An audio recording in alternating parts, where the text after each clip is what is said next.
Thank you. Good evening, everyone.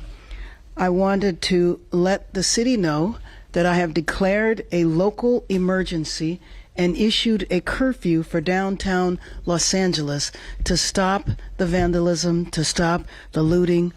Many businesses have now been affected by or vandalized.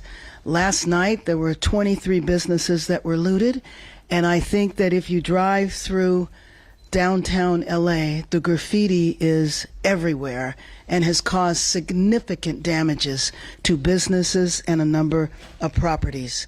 So my message to you is, if you do not live or work in downtown LA, avoid the area. Law enforcement will arrest individuals who break the curfew, and you will be prosecuted. Hundreds of officers from police and sheriff departments from across the region and state are working alongside LAPD through a unified command structure. The curfew will be in place tonight from 8 p.m. until 6 a.m. I want to thank the governor for his partnership, and especially thank our state and local leaders and deputies, officers and deputies who are working tirelessly. So curfew guidance, again, it will begin at 8 p.m. tonight and go until 6 a.m. tomorrow. I will consult with elected leaders and law enforcement officials tomorrow on the continuation of the curfew, but we certainly expect for it to last for several days.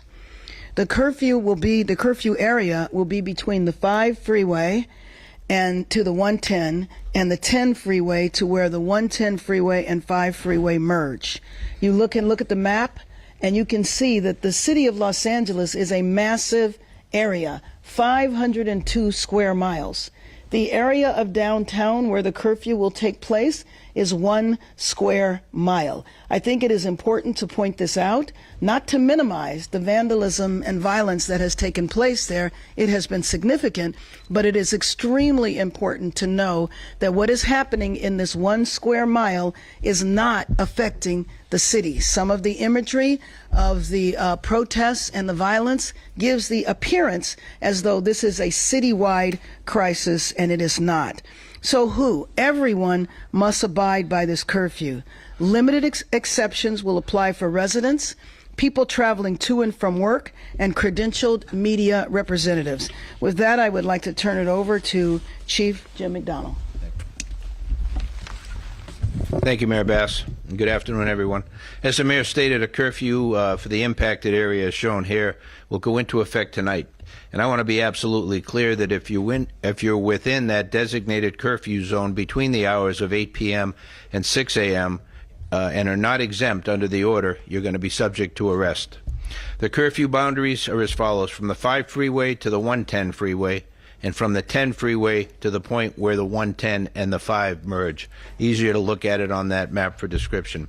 The curfew is necessary, a necessary measure to protect lives and safeguard property following several consecutive days of growing unrest throughout the city. Since Saturday, we've seen a concerning escalation in unlawful and dangerous behavior. On Saturday, LAPD officers made 27 arrests. On Sunday, that number rose to 40. By Monday, arrests totaled 114, and today alone, we've made 197 arrests. The recent days, it's been as a part of a unified command with our partner agencies who have responded through mutual aid compact and been very, very helpful to us, and we're very thankful for that participation. Of those I mentioned for today, 130 were arrested near Commercial and Alameda. An additional 67 were taken into custody after unlawfully occupying the 101 freeway near Commercial Street. Our CHP partners were instrumental in that. So again, let me be clear that this behavior, blocking freeways, city streets, and on-ramps, refusing to comply with lawful dispersal orders, and interfering with public safety operations is dangerous, unlawful, and won't be tolerated. If you are in the curfew zone during the restricted hours without that legal exemption, you will be arrested. If you assault an officer in any fashion, you will be arrested. We're operating under a unified command with our partners at the Los Angeles City Fire Department, the Los Angeles County Sheriff's Department, the California Highway Patrol. We're fully coordinated, and our shared mission is clear: to restore peace and ensure the safety of everyone in our city. We previously mobilized part of our department at LAPD while keeping our ability to be able to provide the services that our community deserves going. We're going to be adding to that deployment with additional internal LAPD resources in the days ahead. The curfew does not apply to residents within the designated area, individuals experiencing homelessness, credentialed media, or public safety and emergency personnel. To be clear again, that's not about silencing voices or suppressing lawful protest. When that expression crosses into unlawful conduct, when lives are put at risk, and when our city's safety is compromised, we must act, and we will act. We urge all Angelenos to cooperate with these public safety measures.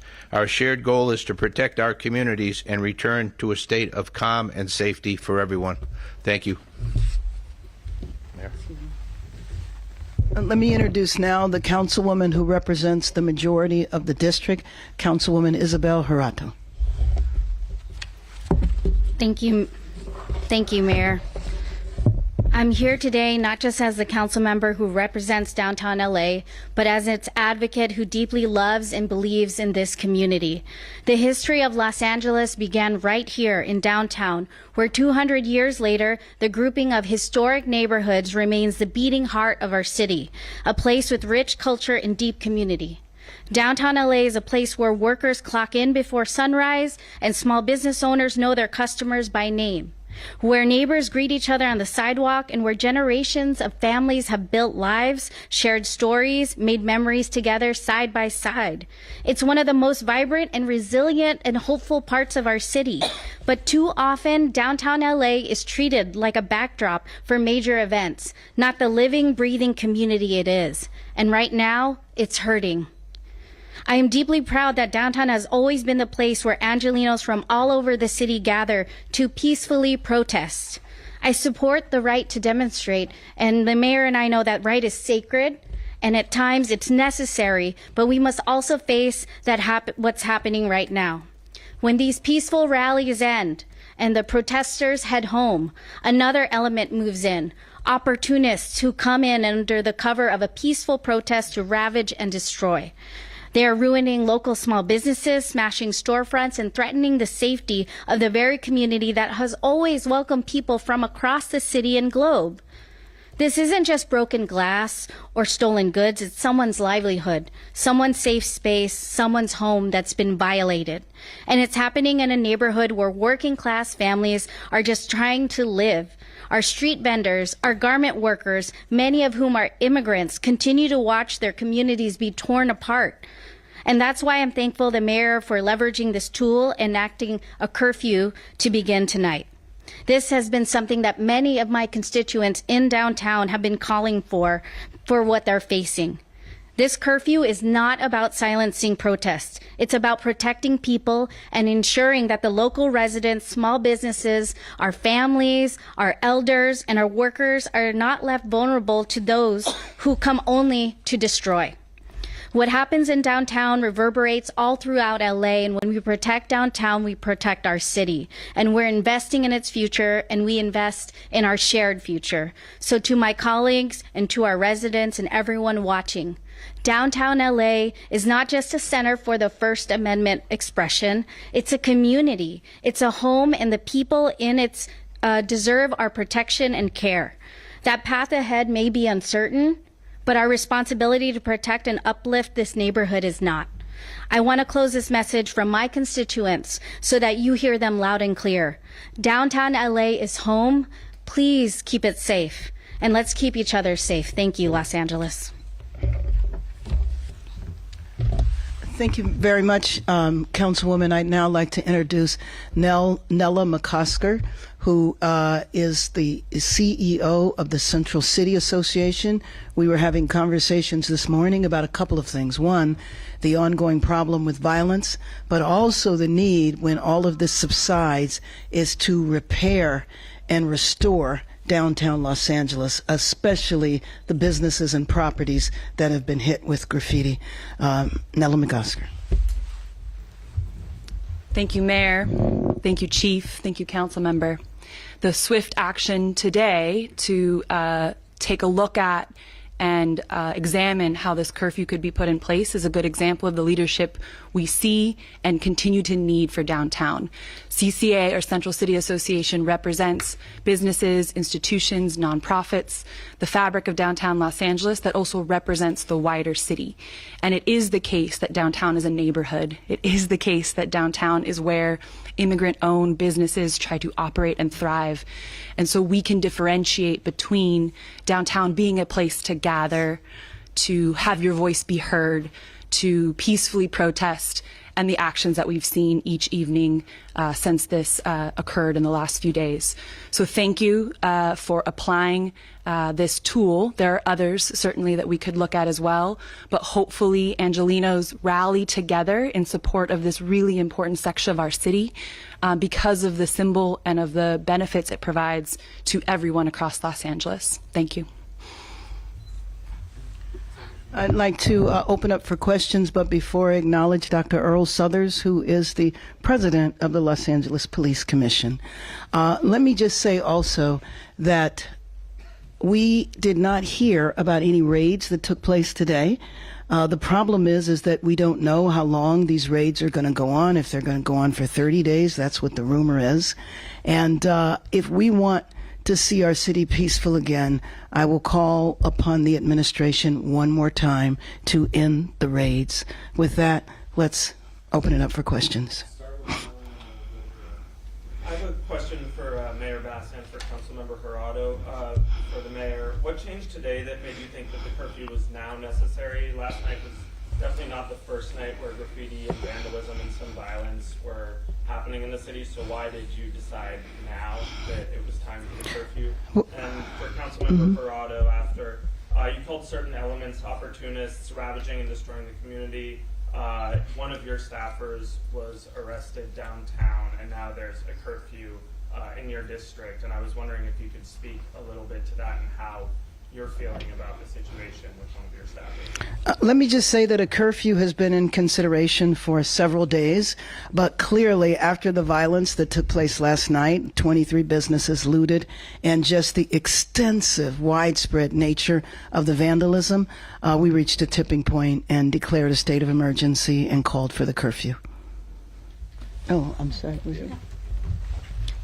Thank you for that question. Yes, I'm aware of what's happened to my staff member. They're on unpaid leave right now. I hold my staff to the highest standards while I wait to see due process, and so we'll see the outcome of that. But I see that as separate and apart from a reaction to what our constituents want in the city and how this type of opportunism has escalated between yesterday and the day before.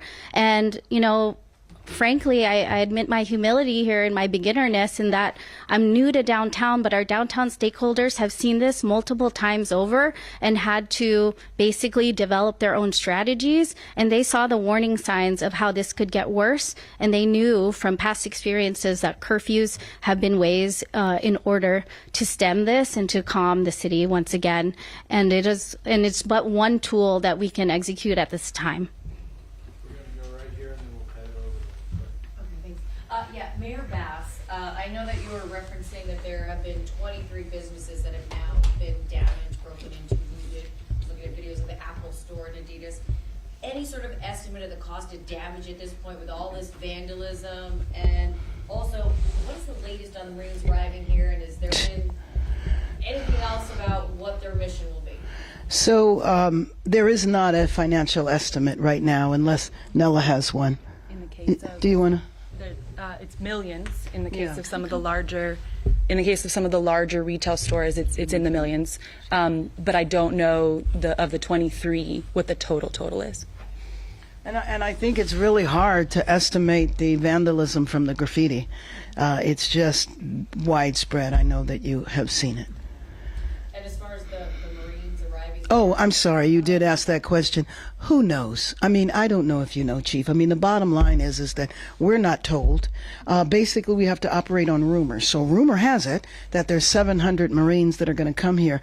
I have no idea what they would do when they would get here. Right now, we have 100 National Guard whose sole mission is to protect the federal building downtown. That's 100. There's another 100 in Westwood protecting the federal building there. And I haven't heard of any protests that had anything to do with ICE taking place at the Westwood federal building, unless you have, Chief. Right. So we just don't know. And I think that's a problem with the administration, because to come in such a massive way and to make the announcements that all of this was going to happen and then not communicate it with the local jurisdiction as to when, what, how, why, is really problematic. We're going to go to Craig and then we'll head over there. Mayor, you mentioned at the beginning of the press conference the curfew to be in this evening, dusk to dawn. 8 p.m. tonight, 8 p.m. tonight until 6 a.m. 6 a.m. Last time we had a curfew like that was under Mayor Bradley. I think it was 3 days. Are you taking this day by day at this point? That's one question. Then as a second one, when do you plan on reaching out to Donald Trump, President Trump? You said you want to talk with him, that you will reach out. Actually, I started that reach out today, so we will see what happens. I will keep you posted. Can you update us on the parameters of the curfew area? I just want to make sure people heard that. Who didn't. Yes, and it's the map that is right there. So it basically is all of downtown Los Angeles. But, you know, in L.A., we identify by our freeways. So all of the freeway numbers are there, 110, the 5, the 10. This is the area where the protests have been focused. Yes, and actually that's a broader area that the protests have been focused. You know that the protests have been limited to about 5 streets in downtown Los Angeles. And again, that's why it's so important to let the people know this is not all of Los Angeles. If you put downtown Los Angeles in the context of the overall city map, you see how big it is. 1 square mile compared to 503 square miles. Mayor, in terms of what the federal authorities are doing, I know you're saying they're not telling you when they're going to be doing these various raids. Are you getting anywhere in terms of cooperation of notifying your police agencies in advance so they can make some plans to deploy, if necessary, to some of the local communities? No, we're not. No, we're not. And we also don't know, again, about the ICE raids. And that's why I think, you know, I would appeal to the president to stop the ICE raids so that we can have stability in our city. I think about the families who are afraid to go to work and go to school. I was talking to a friend today who, in her local grocery store, the shelves were empty. A lot of the shelves were empty because people aren't coming to work to stock the shelves. We have to look at the contributions that the immigrant population makes to our local economy. And you know that there are some industries that are the majority are immigrant labor. And so when you frighten immigrants and they don't want to come to work, you are hitting at the heart of our local economy. The nannies that can't show up, the gardeners that can't show up. That impacts households in a way that I don't think people often realize the extent. Any other questions? Yeah, Mayor Bass, I don't know if you heard earlier, the president referred to that it would look similar to how it did back in January, the LA wildfires. It didn't have federal law enforcement here.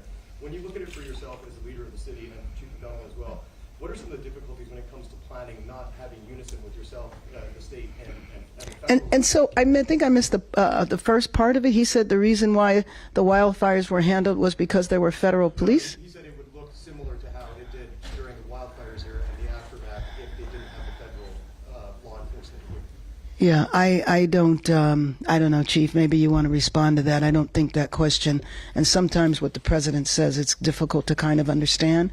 What I will tell you, though, is that after the wildfires, you know, were out, the president made sure we had ample resources with the Army Corps of Engineers, and it was a significant contributing factor to us having the fastest recovery of any location in comparison to where other wildfires have taken in place.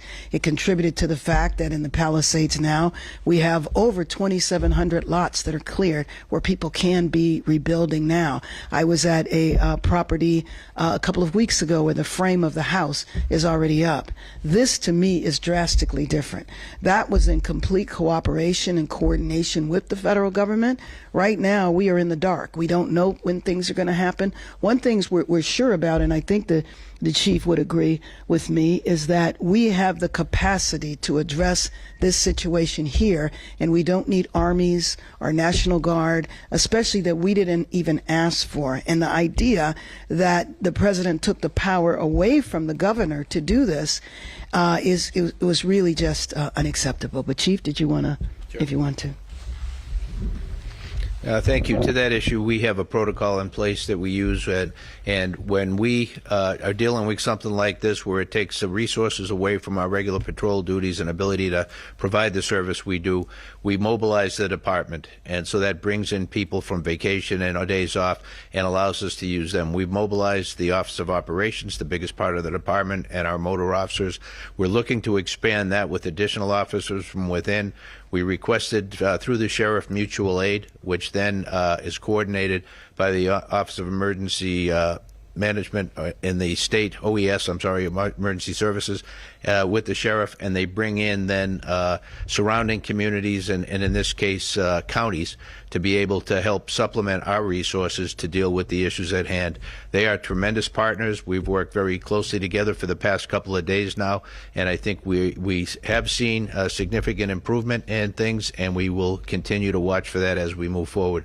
We're hopeful with this curfew that'll give us additional tool as well to be able to bring this chapter to a close.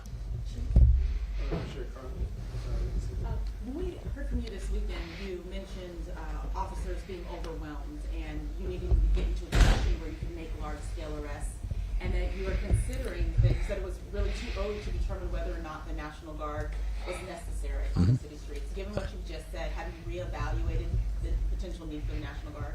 Yeah, and the I guess the sequence would be, as I mentioned, we request mutual aid, partner agencies from throughout, in this case, the 7-county area. The next step, then, if we weren't able to handle the issue, is to request through the sheriff to the governor and the emergency OES at the state National Guard to be deployed. We are nowhere near that. In this environment, we believe we can do what we need to do with the resources that we now have access to, and I think we've seen a dramatic increase in arrests over the last couple of days. I believe that will continue, and that will help bring some order to what we've seen in the past few days. So, no. Hey, Chief, what does it mean? I'm seeing where the Emergency Operations Center we're at level 2 activation. What does that mean to the people of LA to know we're at level 2? Yeah, there's anybody want to? Yeah, go ahead. Probably more specifically, Chief Choi. Chief Chow, that's okay. Blake Chow from Office of Special Operations. So just like our Department of Operations Center across the hall, when we get into a emergency that needs to be managed, the EOC can be pushed up to a level 2, and that means all the other city departments that work for the mayor come in and have a rep here, and we're able to coordinate city response to anything that's going on within the city. That's what level 2 is. Let me also just add to your question that you were asking. You know, now that the president has taken over authority of the National Guard, Chief, when you were describing the way it should go, now that has been disrupted. And I think that that's important. I know one of the things that the chief said that we're going to focus on is trying to gather as many local resources as possible. And that includes Los Angeles police officers and trying to bolster the officers that will be stationed downtown, because downtown is where the crisis is right now. Yes, any other questions? All right, thank you very much. Thank you all.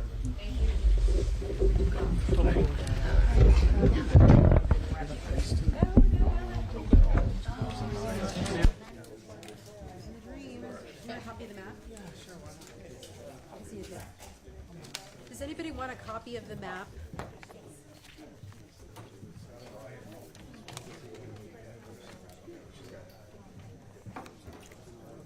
Okay, move quicker here.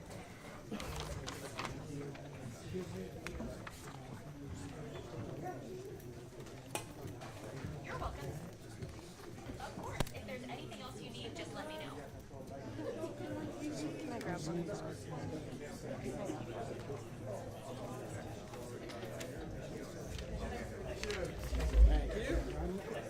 I need the jacket.